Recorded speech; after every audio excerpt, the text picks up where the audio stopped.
Welcome to the deep dive. Today, we're pulling back the curtain on, well, one of the most enduring, elegant, and frankly baffling mysteries in the history of sound, the violin. We're really challenging the myth of Antonio Stradivari and asking if a modern maker, using modern tools, can truly compete with the instruments of the old guys. Mhm. Our mission today, it sort of starts with this memory I have. I remember being in a packed Catholic cathedral. It was a funeral mass, and after communion, this young violinist, just a teenager, stood up and she played Irving Berlin's How Deep is the Ocean.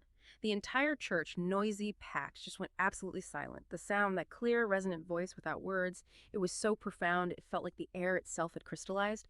And that moment really has sparked the question that drives this deep dive, figuring out what makes that specific hunk of wood so special. And to crack that 300-year-old code, we aren't actually traveling to Cremona, Italy. We're heading straight to Brooklyn, New York, to the workshop of a world-class luthier, Sam Zygmuntowicz. And he's facing this monumental challenge, creating an instrument that doesn't just sound good, but sounds like history. Capable of standing up to the greatest names ever etched on wood. The paradox of the instrument is, well, it's stunning. Grove's Encyclopedia calls the violin one of the most perfect instruments acoustically. Yet, despite centuries of analysis, science still kind of falls short. A physicist once called it the most analyzed musical instrument and the least understood. We're exploring that exact gap, I suppose, between science, craft, and myth. Okay, let's unpack this magical box. Sam Zygmuntowicz, he's a fascinating guy. Son of Polish concentration camp survivors, a self-taught musician who picked up the craft after reading this peculiar book that made building a violin seem incredibly romantic, this magical box. It's got somewhere between, 68 to 70 pieces, almost entirely wood spruce for the soundboard, the belly, and maple for the back. Sam says the process of making it is just relentless. He describes it as starting in butchery and ends in surgery. That's a powerful quote, isn't it? It perfectly captures that dichotomy of the craft, the sheer physical labor, Yeah. hacking out the raw material, and then the meticulous fraction of a millimeter adjustments that define the instrument's final delicate voice. Sam didn't start by innovating, though. He started by copying the best. He really gained fame making these uncanny duplicates, most famously for the maestro Isaac Stern, copying Stern's coveted Guarnery del Gesù instruments. Sam sees copying as, quote, the most direct route to learning a complex and elusive aesthetic. It's like the highest form of learning in this field. And that pedigree, that skill, brought him the ultimate test case, didn't it? Sam's current commission is for Eugene Drucker of the legendary Emerson String Quartet. Now, Drucker already plays a tremendously valuable 1686 Stradivarius, but apparently it can be temperamental. So Sam's goal, the whole reason for this agonizing process, is to craft an instrument so good Drucker will actually give up this Strad. Right, and to appreciate just how high the stakes are here, we probably need a quick history lesson. Just contrasting the two great Cremonese giants, Antonio Stradivari is like the Rolls-Royce disciplined, incredibly long productivity, known for elegance, clarity, purity of sound. And then there's the other guy, Giuseppe Guarneri del Gesù. Guarnery del Gesù, he's the Jaguar. Maybe less consistent, perhaps more erratically made, some might say, but his instruments are celebrated for this powerful, darker, more dramatic sound. But wait a minute, if Drucker already owns a pristine Strad, why would he switch allegiance? Why ask Sam for a Guarnery-style model? What's that telling us? Well, it tells us that modern concert halls often demand more projection, more dramatic volume, and the Guarnery sound tends to provide that. So Drucker ultimately gravitated toward a Guarnery-style model for his Zygmuntowicz commission, the one he calls the Zouden. The mystery around Stradivari himself is almost as compelling as his instruments, We know so little about his life. Apparently poorly educated, only few letters survived, and his actual will was only rediscovered in, 1990? But his technical moves, they were seismic. Around 1690, he made this sudden design change, altering the length of his fiddles by only about a quarter of an inch. A quarter of an inch, that seems tiny. Why is such a minute physical change considered so seismically important in the world of acoustics? Because in this world, fractions of a millimeter fundamentally alter the geometry. And that immediately changes the resonant frequency of the entire box. That small design shift completely changed the voice of the instrument. It ushered in the famous golden period Strads we still revere today. But here's the crucial question, this historical paradox we really have to confront. What are we really analyzing when we study these ancient masterpieces? Sam uses a great analogy. Most famous Strads and Guarneris have been thoroughly tampered with over the centuries. The Cuban car analogy. Exactly. They're like these old cars kept running with non-original parts. These instruments were built back in the 17th, 18th centuries for small courtly salons, intimate spaces. Then the 19th century arrives, concert halls get vast, and players needed more volume, much more. So to make them louder, what changes did later craftsmen feel they had the right to make? I mean, to these priceless artifacts? Well, three major changes were common. First, they replaced the original thinner bass bar, that's the strip of wood inside supporting the soundboard, with a much thicker, more robust one to handle the extra tension from modern strings and pitch. Second, they lengthened and tilted the neck. That was for modern playing technique. And third, they often engaged in this process called regraduating. Regraduating, what exactly does that mean? Are they essentially thinning centuries-old wood? Precisely that.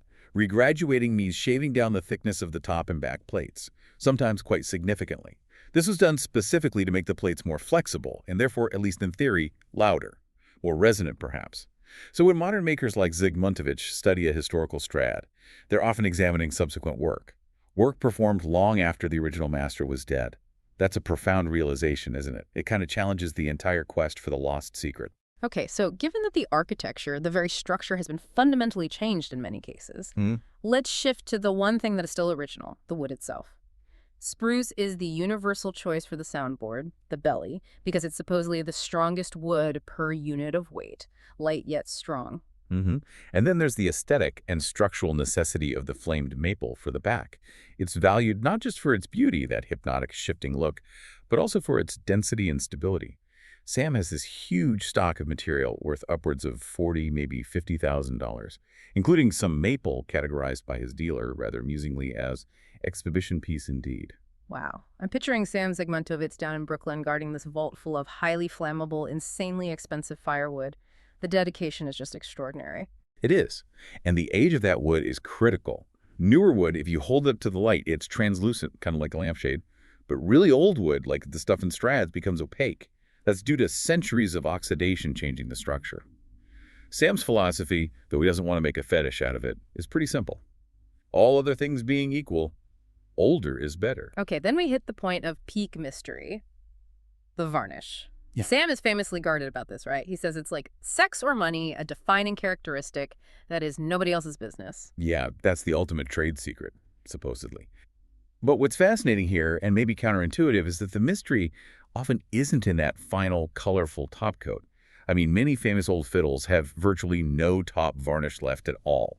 It's just worn away from centuries of playing and handling. So if it's not the bright red or orange outer layer people always talk about, where does the sonic magic supposedly reside? Well, the thinking now focuses much more on the initial ground coat. This is usually a clearish layer that penetrates the wood fibers themselves. It sort of glues them together, enhances the visual depth of the grain, sure, but crucially, it seems to optimize the wood's responsiveness to vibration, how it reacts to sound. Sam uses these light boxes to speed up the aging process, mimicking centuries of UV exposure. And then he applies his own secret ground coat. He labels it 13B medium dark, using a cloth and brush until, as he puts it, the fiddle jolts to life. 13B medium dark. It sounds less like some magical elixir and more like a paint swatch from the hardware store. But that process, making the wood jolt to life, that sounds incredible. Now, before Eugene Drucker even gets his hands on this new instrument, Sam faces one final and kind of peculiar aesthetic hurdle. Drucker ordered an antique violin. And this gives us a really powerful cultural insight. Sam actually has to simulate centuries of wear and tear, uses hand abrasion, adds lamp black to simulate soot from old lamps and fireplaces, because essentially, in the world of top-tier classical circles, no fiddle player wanted an instrument that looked new. It just wasn't the done thing. The irony there is just astounding, isn't it? A world-class craftsman spends weeks, months, meticulously building structural perfection, and then he immediately has to degrade it with soot and scuff marks, purely to make it culturally acceptable to the player. Wow. Yeah. And once the physical instrument is finally finished, the whole battle moves into this purely subjective realm of sound. For the violinist, the sound is intensely personal. Eugene Drucker said he's very finicky about what I hear under my ear, which makes sense. The sound originates just inches from his left ear. He's hypersensitive to anything that sounds too metallic or shrill. Those are his words. And this is exactly where language fails us, isn't it? Even highly articulate people, professional musicians, struggle to describe sound accurately. We have these lists, like from Peter Paul Pryor, a renowned American maker and teacher, who use limited terms like mellow, nasal, open. Then you have acousticians like Norman Pickering trying to create a more scientific vocabulary, words like rough, wolfy, silvery, noble.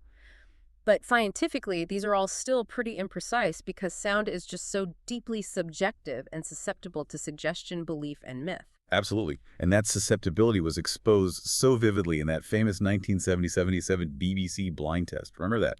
They took three top experts, Isaac Stern, Pinchas Zuckerman, and the elite dealer, Charles Baer, and put a Strad, a Guarnery, a top-tier copy by Violin, and a new modern fiddle behind a screen. Okay, so what happened when these absolute masters were stripped of the visual cues, the history, the power of suggestion? Could they tell? Well, no. They couldn't consistently identify the instruments. They couldn't definitively pick out the Strat every time or even agree on which instrument they preferred overall. The conclusion from Stern himself was that they were all pleasantly confused. The objective evidence, in that test at least, suggested the instruments are incredibly hard to tell apart by sound alone. Yet, despite that scientific reality, the personal preference reigns supreme in Drucker's case. Despite all of Sam's incredible efforts, even regraduating the new violin again to try to make it more flexible, closer to what Drucker wanted, Drucker eventually returned to his Strad. He felt its sound was ultimately more beautiful, more refined, right there under his ear.